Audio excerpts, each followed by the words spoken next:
அம்மா தெரியணுமா இந்த வெளிச்சத்தை மைக்கு இங்கே இப்படி மைக்கு வேணாம் இந்த அம்மா தெரியணும். தேசிய தலைவர் தெய்வ திருமகனார் சிவப்பு பச்சை கொடியை அறிமுகம் செய்து வைத்தவர் தென்பாண்டி வேந்தர் ஐயா தேக்கம்பட்டி பாலசுந்தரஸ் அவர்களின் 73ஆம் ஆண்டு வீரவணக்க நிகழ்வினை முன்னிட்டு தங்கத் தலைவர் தமிழின வேந்தர் தளபதி டாக்டர் பே ஜான் பாண்டியன் அவர்களின் ஆணைக்கிணங்கவும் தமிழக மக்கள் முன்னேற்றக் கழகம் தேனி கிழக்கு மாவட்டம் சார்பாக ஐயாவின் நினைவிடத்தில் வீர வணக்கம் செலுத்தியுள்ளோம்.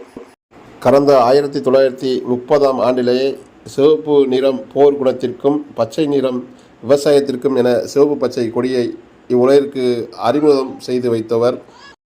1946 மதுரையில் டாக்டர் அம்பேத்கர் அவர்களை வரவழைத்து மிகப்பெரிய சமூக ஒற்றுமைக்காக ஒரு மாநாடு நடத்திய தலைவருக்கு தேனி மாவட்ட நிர்வாகமும் மாண்புமிகு தமிழக முதல்வர் அவர்களும் தேனி மாவட்டம் தேக்கம்பட்டியில் ஐயாவின் திருவுருவ வெங்கலச் சிலை அமைத்து ஐயாவின் நினைவிடத்தில் மணிமண்டபம் அமைத்து தருமாறு தமிழக மக்கள் முன்னேற்றக் கழகம் தேனி மாவட்டம் சார்பாக கேட்டுக்கொள்கின்றோம். ஒட்டுமொத்த தேவேந்திரகுல வேளாளர்கள் சமூகத்தின் ஒற்றை கோரிக்கையான தேவேந்திரகுல வேளாளர்களை எஸ்சி பட்டியலை விட்டு வெளியேற்ற வேண்டும் என்று இந்த பத்திரிகை செய்தியின் வாயிலாக தெரிவித்துக் கொள்கின்றோம். பிபி மல்லர் பாலா, மாவட்ட செயலாளர், தமிழக மக்கள் முன்னேற்றக் கழகம், தேனி மாவட்டம் கிழக்கு.